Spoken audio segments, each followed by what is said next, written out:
Well, this is my solar power station.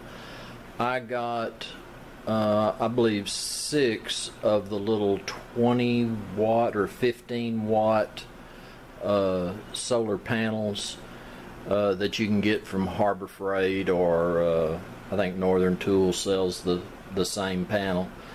But anyway, this is my charge controller, and this charge controller is designed to work with a wind turbine and solar. So basically it can control 2 circuits.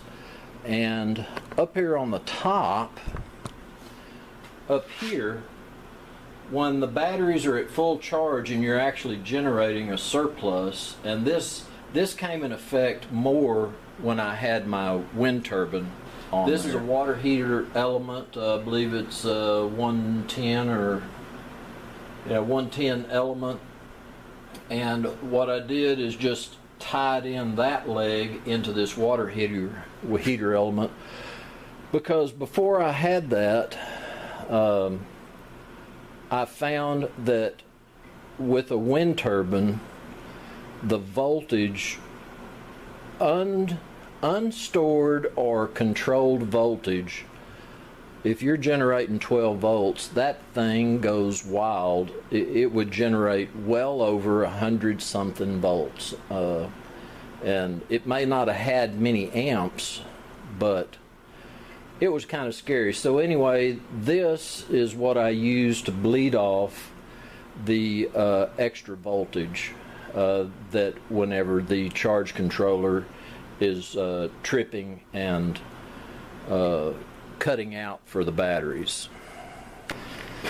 This is my battery bank, and I kind of replaced them a while back. I've got 2 6 volts and 2 12 volts, and I know that is not the ideal thing to do. What I was going to do was just run with all 6 volt batteries, and my son come up with a couple of 12 volt batteries, and he wanted to know if I wanted them, and I said sure. And so anyway, I wired them up, and I've just got additional surplus voltage. I know that it's going to bleed the batteries down at different rates and all that, and but it's free power. So anyway, I went ahead and put it in the battery box.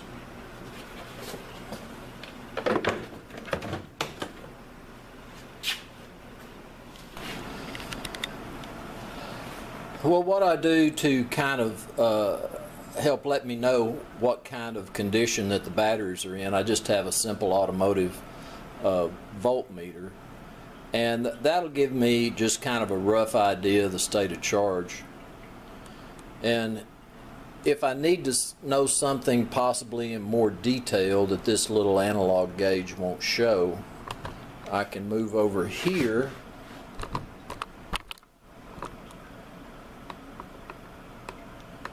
where I have my multimeter. Zoom out just a touch, and I've got it tied into my bus bar over there to the right. Let's see if so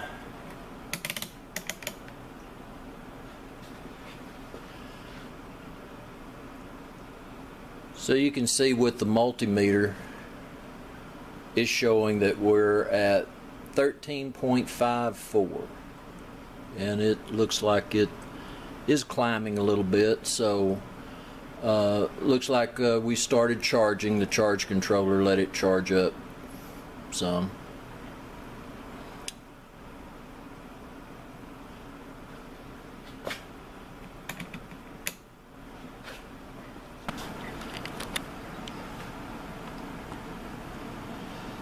Well, this is my power supply, and it's 1800 watts.